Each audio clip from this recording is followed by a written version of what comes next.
I mean, you can start whenever you want to. I was just saying wait to let me record. What should I? You tell me, I don't know. Oh. I mean, whenever you're ready. If you want to start right now. I'm ready. Yeah, go ahead. Okay. Okay. They say a shadow is the embodiment of you. But a shadow never truly fit how you look. You never fit what they talked about in the books, unachievable standards in the eyes of you, so scared to try and fail that you never started. So scared to fail that the motion is gone, so scared to fail, motivation is lost. So the shadow that follows you in the midst of light is the ghost of your dreams whispering day and night. Because you're stuck in the intro if you never begin chasing after the things you so seek to win.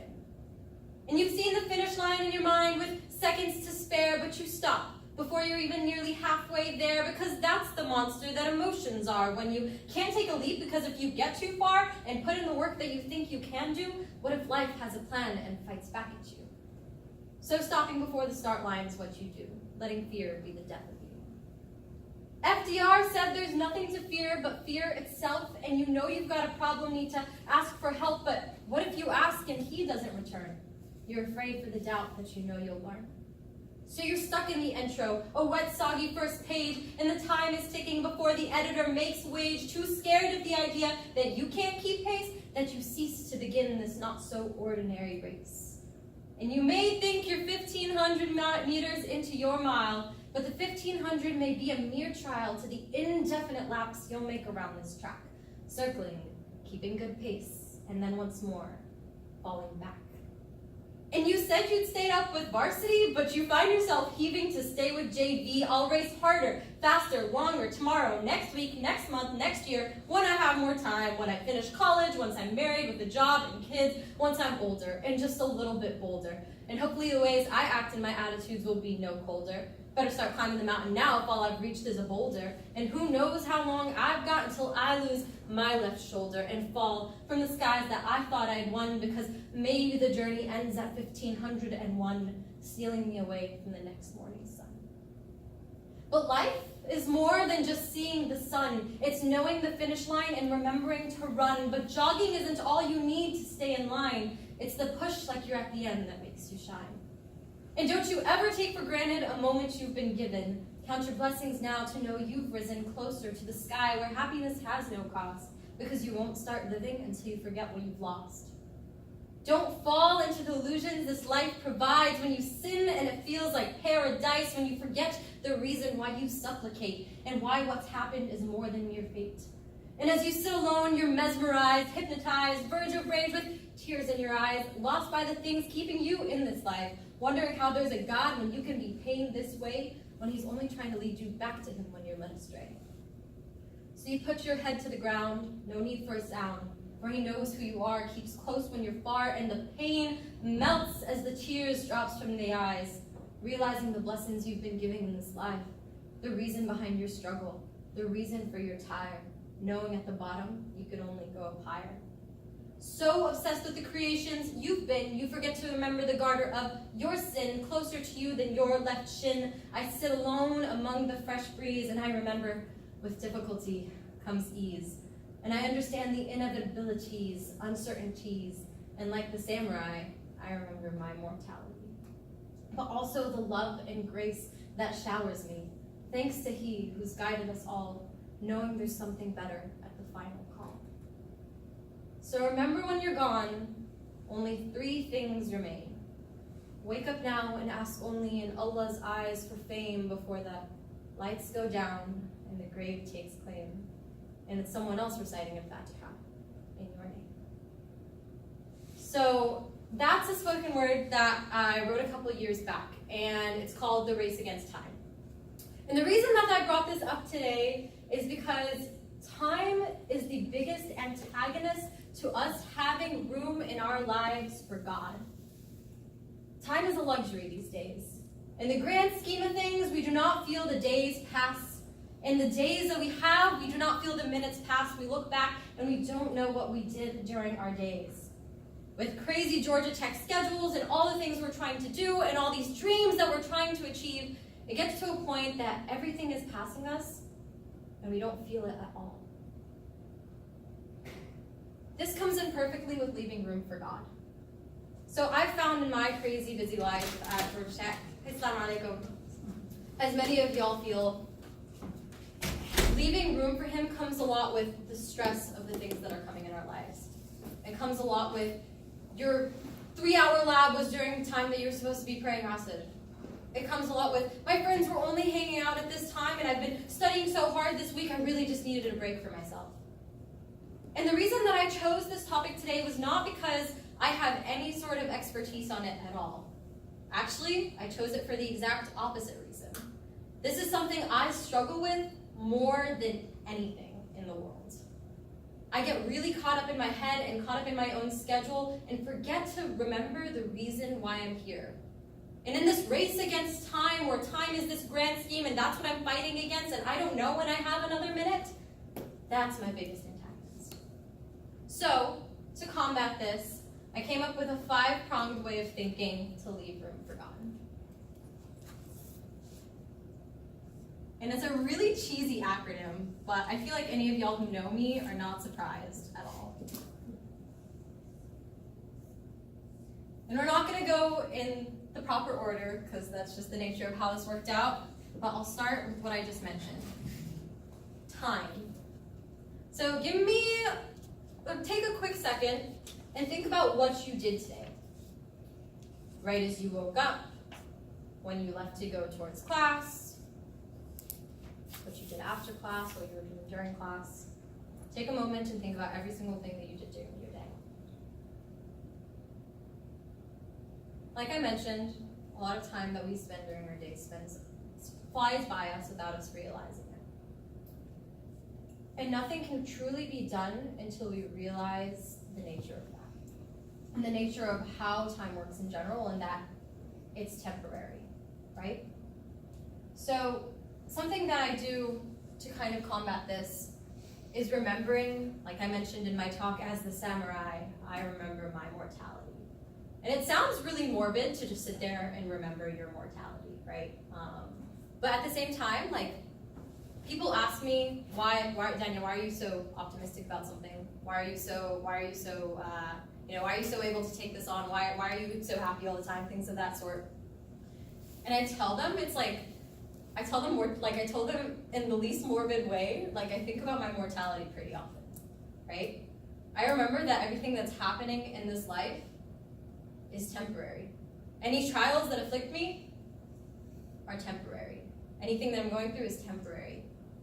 But also, anything else that I'm spending my time for other than worshiping God is for a purpose that is temporary.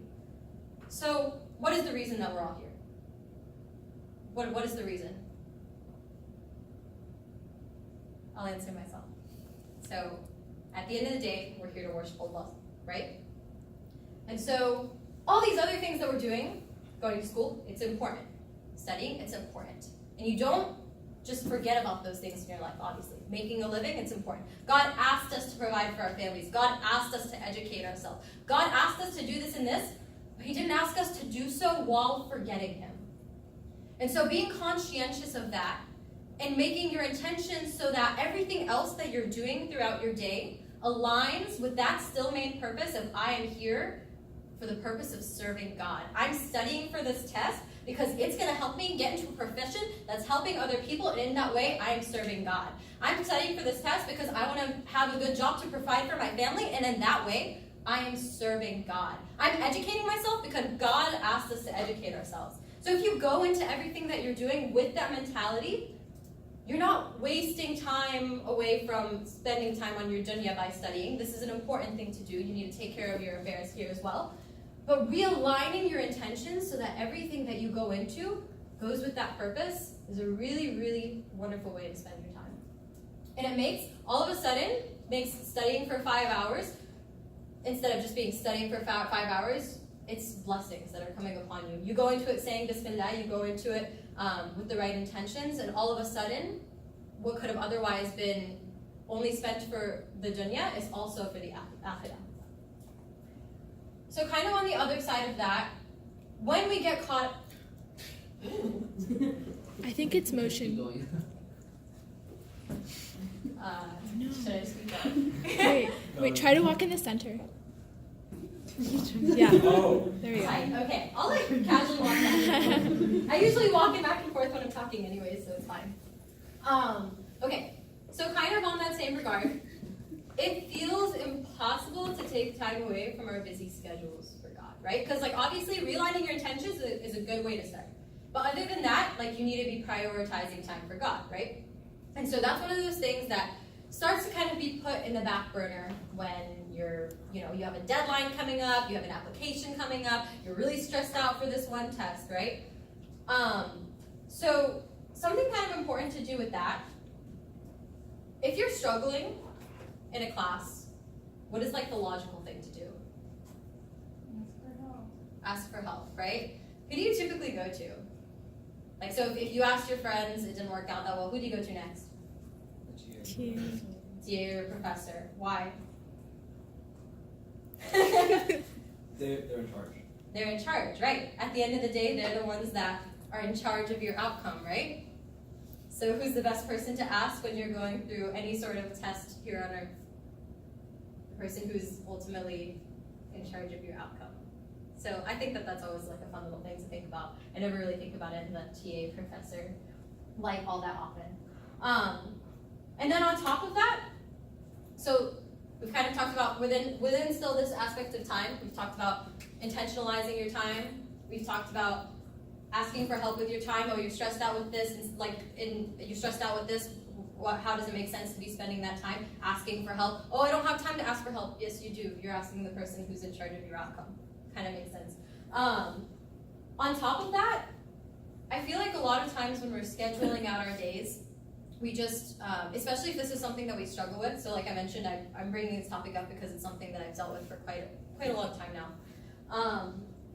When we're planning out our days, we make sure that we put in every like hang out with a friend in there on our planners. If you use Google Calendars and you have every little thing in there, you have like, oh, I'm meeting this person at this time. Oh, I'm meeting this person at this time. Oh, I'm studying this from this time to this time.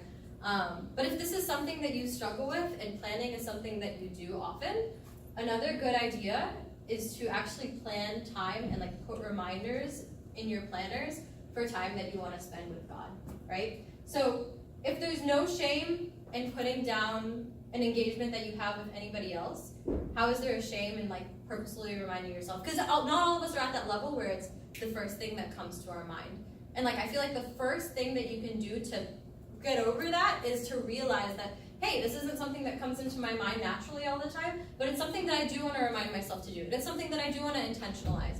So writing down in your planner like, oh, like I want to do this at this time. I want to read 5 pages of Quran before I go to bed this day. Like those are great things to do, and there's absolutely no shame in actually planning time out in your day for God, right? And kind of something that we should begin to realize is because He is in charge of our affairs, because our ultimate purpose of being here is to be serving Him, that should actually be the first thing that we plan out in our days. That should be everything else that we do should revolve around it. Instead of thinking about things in the mindset of, I'm going to be at the Kolk today studying, and then I will, go pray Salah like when I get the chance. No. Salah hits, you should go pray Salah, and then work the other things around it in your life. So obviously there are engagements that we can't move, like class and things of that sort, but taking that very intentional step of making sure that your day is planned around the things that you should be doing for the sake of Allah is a really good step to start that. And so, kind of as a demonstration for that whole idea, has anybody here heard of the book, The 7 Habits of Highly Effective People? Cool. I haven't read it, but I really enjoyed this demonstration. Assalamu alaikum. So, what I have in front of me, got some big rocks, some smaller rocks, and some sand. And the big rocks are representative of the really important things in your life, like room for God, like family, whatever you prioritize most in your life, or at least whatever you tell yourself you prioritize most in your life. The pebbles are things that have urgency, maybe an upcoming assignment or things of that sort. And then the sand is all these little things in our lives that we just have, that all these little things that just take away time from everything else that we do. Like scrolling through Instagram, reading posts on Reddit, engaging in meme wall, like things like that. So, so kind of like an interesting thing to think about is if here we have all the distractions and all of those things coming up first, right? That's the first thing that was put into the tub. And then after that, we're taking care of like those things that are really urgent because we've got to finish this assignment. If not, we're going to fail and, get out of college, things of that sort, right? And then, which is obviously horrible, should be taken account for. And then at the very end, we start to try and fit these rocks on top of everything else. And what you'll start to notice is that there's no cap that can be put on this. The entire idea of this metaphor is that time is very limited, right? That's like the container. It's very contained. We have a limited amount of it, and we have to treat it right. But at some point, if we're putting the wrong things first, we won't have time for the things that we prioritize so heavily. But if you do it the other way around, you have the same amount of time, the same container, they're identical. I bought them from IKEA. Start putting in these big rocks first. And then you take care of your urgent things as well, because those have to be taken care of.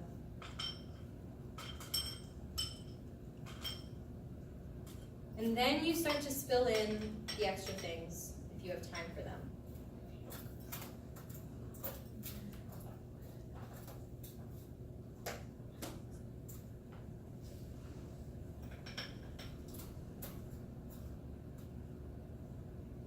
And somehow,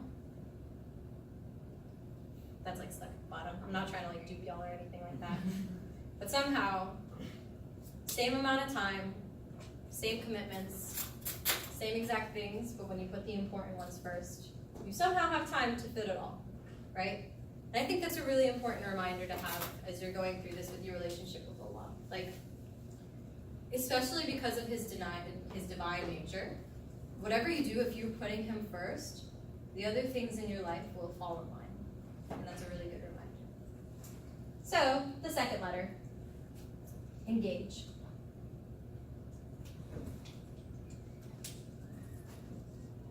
So, quick question. Everybody, please, give your answers. What are the qualities of a really good friend? Take a second to think about this, one person in your life that you just have, they are so good to you. You have a problem, they're there for you. Things of that sort. I don't want to give off too many qualities, but, what are y'all's qualities of somebody that you, really respect, you really love, you have a really good connection with? They make time for you. You can just shout them out. They're trustworthy. Undivided attention. They're loyal. What'd you say? They're loyal. Loyal? Yeah, they know. Mm-hmm.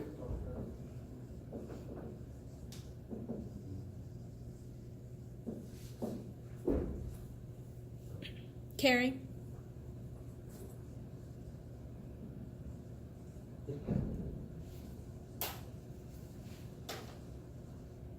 Sincere.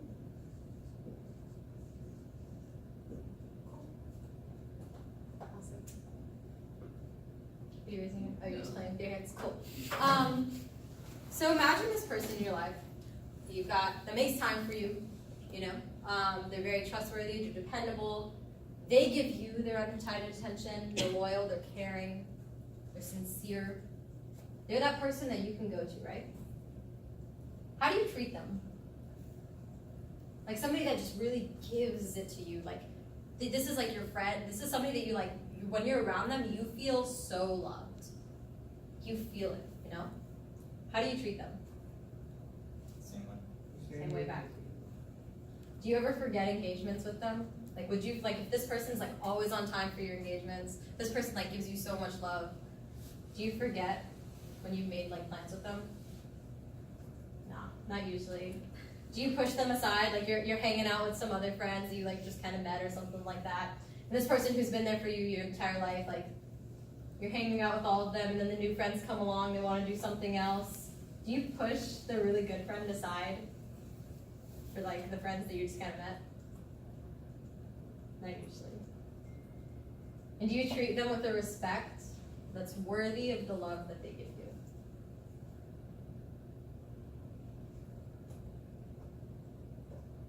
So, every relationship, every friendship requires work. And I feel like because in religion is something that a lot of us have just had since we were younger, we forget to give it the nourishment and the attention that it deserves. And so, of course, what we give back to Allah is never going to be worthy of the love that He gives us, but still at the same time, if you wouldn't forget engagements with a friend, if you wouldn't put that friend to the side for things of lesser importance, you have to remember that this same relationship requires work, that there is ups and downs, that you have to talk to God to stay close to Him, that you have to actually put work into that relationship and not just expect that it's going to turn out perfectly. So when you are unsure of how to treat your relationship with God, remember that the love that God gives you, you will be never worthy of giving it back to Him, right? There's nothing that you can do that can make up for all the love that He gives you. And if you are putting in so much time and so much effort into certain friendships of people that are treating you, great, remember that even that is not to the same level of how God can treat you, or how God is treating you, and all that He has given you. So that's engage. The next one's habits. So those of y'all that follow me on Instagram or have been in any kind of group chat with me might have heard me say this quote 400 times because it's one of my favorite quotes in the entire world. I honestly don't know who says it. I've seen various authors here and there. But life is a sum of habits disturbed by a few thoughts. Do any of y'all want to mention maybe what you think that means?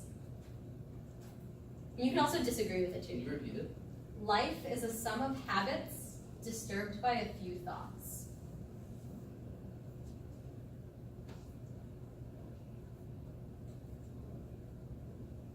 Like routine. Yeah, those are the habits. And then you never make enough time to think about what you're doing, I guess. That's a take on it for sure. There's no right or wrong answer, by the way. So to me, what this kind of means is that we get into routines, and that kind of ends up dictating a lot of what we spend our time doing, right? Everything kind of ends up getting clumped. There's certain things we do throughout the day, and we don't switch it up all that often, right? And so I'm a neuroscience major, so I'm gonna bring a little bit of neuroscience in here for a hot sec. And so recently I've been learning a lot about the reasoning behind habit formation and how actions become routine instead of deliberate. And at the end of the day, it all comes down to energy expenditure and how several mental processes occur serially when we're thinking of our actions, but when we have habitual actions, they're all clumped together and the energy that's used on them is far less. And so we don't have to use as much energy. And when we feel low, physically, emotionally, and spiritually, that's why we fall back into habit, because we're running low on that energy, and those clumped, because those pathways are clumped, it's a lot easier to go to that mental, to go towards that mental process. And so that's just kind of something interesting to go into. So I was saying how these up here are ways that I feel like I can combat,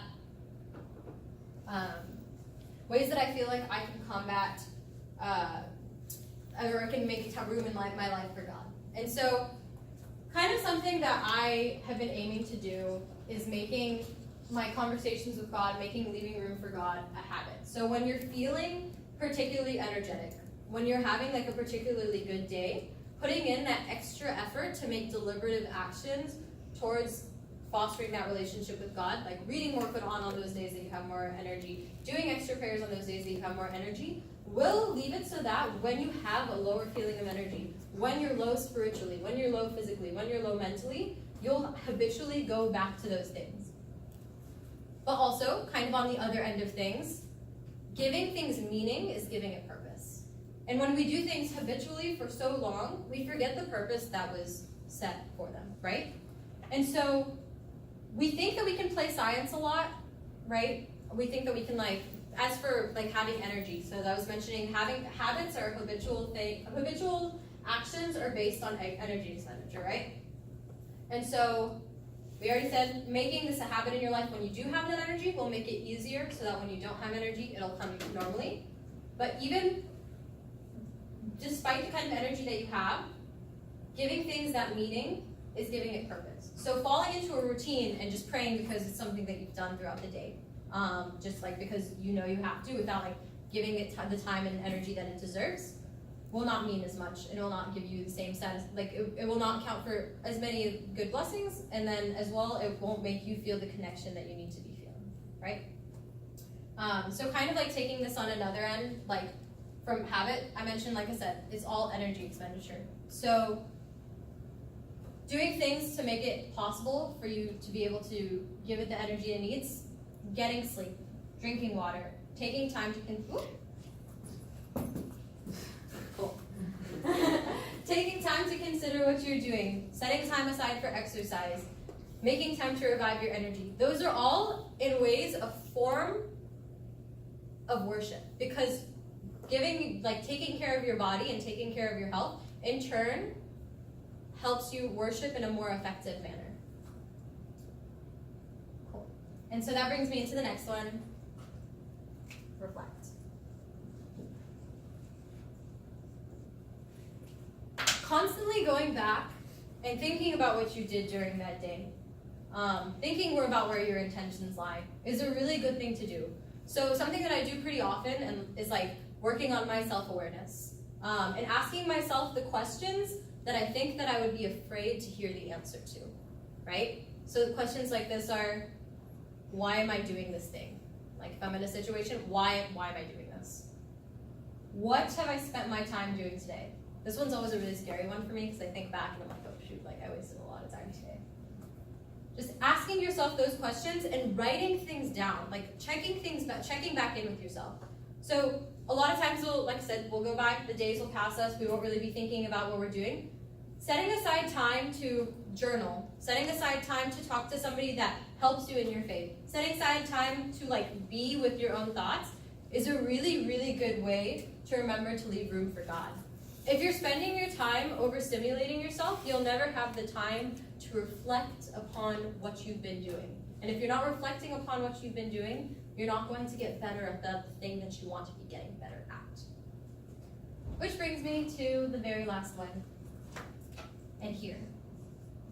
And so, adhering to all of this, it's done through remembering the importance of and the implications of all that you're doing. And so the biggest thing that reminds me of this when I'm having trouble leaving room for God is, how can you not make time for the one who created time? Right? So I ask myself this question pretty often. And this is actually the reason, this was the basis for my talk. When I was in high school, this has been an up and down roller coaster for me for sure. And when I was in high school, I read this article about a girl who was in med school, which is one of my dreams. I really resonate with that. And she was saying how she started falling asleep with her biology textbooks on her face instead of, making time to read Quran at the end of the night like she was doing beforehand. And this extra resonated with me because the year that I was reading this, my family group chat included, like the icon of our group chat was a picture of me with my AP World textbook on my face as I was asleep, which was really funny.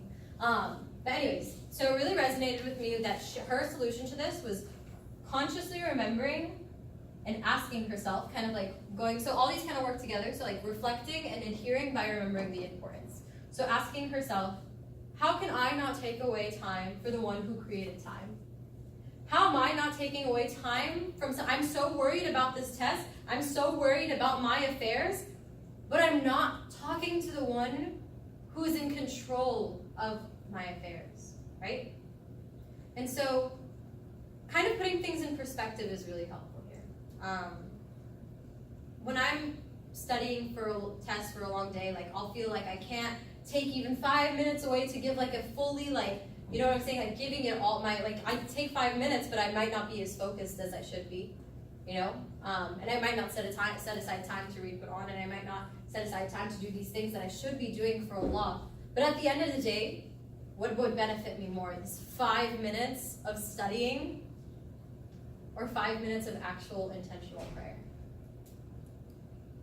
With that being said, kind of remembering all of these things as you go through, making good habits so that when you're low on energy spiritually, physically, emotionally, you go back to it. You go back to a step.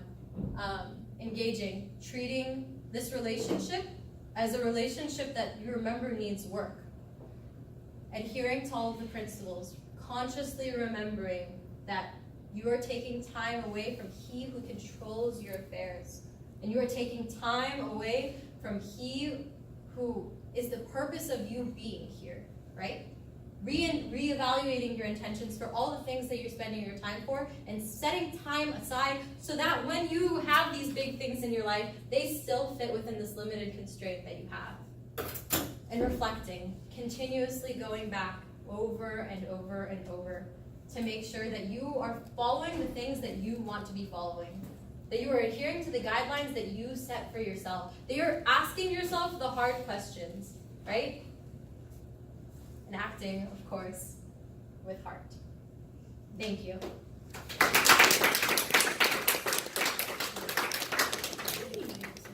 Cool. So I kind of want to open it up for a discussion now. I know we have like 8 minutes before we're going to go get ready for Maghrib. So, like, I was just kind of curious, like, what maybe are like your thoughts on things like this? Do any of y'all struggle with this as well? And if you feel like you've got a good grasp on this, like maybe even sharing something that you do that you feel is helpful with this. So I thought the rock example was really good.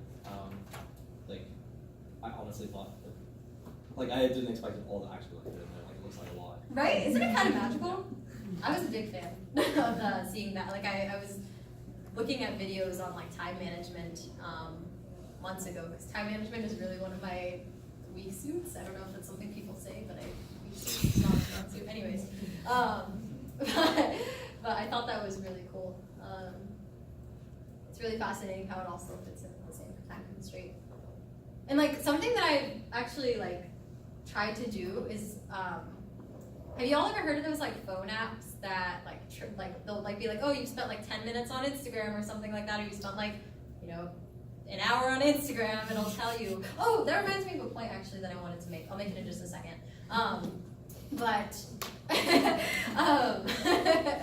But I've been noticing more and more how recently I've been just like spending a lot of time scrolling on things, and like literally like hours of the day will go by, and like maybe not all at once, but like if I think back to it, like, oh, I took a 20-minute break here, I took this minute break here, and it's obviously of course necessary to take breaks, but just like being conscientious of what you're doing within those breaks and whether or not it's something that's fulfilling to you, because like catching up with people, like for example, I go back to the Instagram thing because it's going to help me into my next point as well. But like scrolling through, like you catch up with people, but then like, I don't know, this is something that I do. I don't know if anybody else does this, but I'll literally like scroll back again sometimes because I just like am like really stressed about something and I'm like, oh, I just need something really mindless. So in that way, I waste a lot of time. But what the Instagram thing reminded me about, do y'all know that hashtag that's been going around, like make Instagram casual again? Have y'all seen that? Okay, tight. So like it's basically the idea of like people just wanting to post more random things on there. And anyways, it like when I was writing this talk, it reminded me of like make your relationship with God casual again. In the sense that like remember the importance of what you're doing, but at the same time, it doesn't have to be Salat al-Jum'ah, it doesn't have to be Ramadan for you to be worshiping God, right? You don't have to be at the masjid. God isn't the masjid. God is everywhere around you. So, like, even while you're just walking from class to class, or like if you're walking back home at night and you know you're worried about something, take a second to pray. You know, talk to God. God wants you to talk to Him. So, Sister Fatima Lent, if y'all have ever heard of her, she's a really wonderful speaker. Was giving a talk at RCM, Russell Community Masjid, a few years ago. And this was something that she talked about as well, how she was like, my mom thinks I'm crazy because I'm always just sitting up in my room talking out loud, and she doesn't know what I'm talking about, and she's like, I'm talking to God, like I talk out loud to Him all the time, and that's really helped my relationship with Him. So anything that you do, like just remembering it doesn't have to be within any certain sort of constraint, like God is everywhere. So make your relationship with God casual again. Yeah, I really like that point because I think that one thing sometimes, like, we try to do, or I'm not sure, like, I think that, like, I don't know, maybe I've done this in the past, is like you think that you have to, you know, either have like a specific like dua memorized or like, you know, say it in like a nice formulaic way. I mean, but you should, I think that, you know, you should talk to God the way that you talk, like, that we talk to like our mom or something, you know, or like our best friend, like how you were saying, you know, you can say the most casual things. It doesn't have to be like when you like write up an email to a professor and you like try to make everything perfect, you know, like you can just say all your like casual thoughts. And I think that, yeah, that will help with the relationship. It doesn't always have to be like this, like, I don't know, like, you know, just like so like formal or like formulaic. And that's not like religion doesn't have to be like so ritualistic, I guess. Mm-hmm. No, absolutely. And he knows the affairs of your heart anyways, so like what are you hiding from him, right? And there was another thing that I saw when I was researching this, and it was a nice quote. I really liked it that I want to share with y'all. It was if you don't have any energy to, like, if for some reason you are too sick or you do not have the energy or time to be worshiping with your body, worship with your tongue, like say it. And if you don't have time or energy to worship with your tongue, worship with your heart and think it.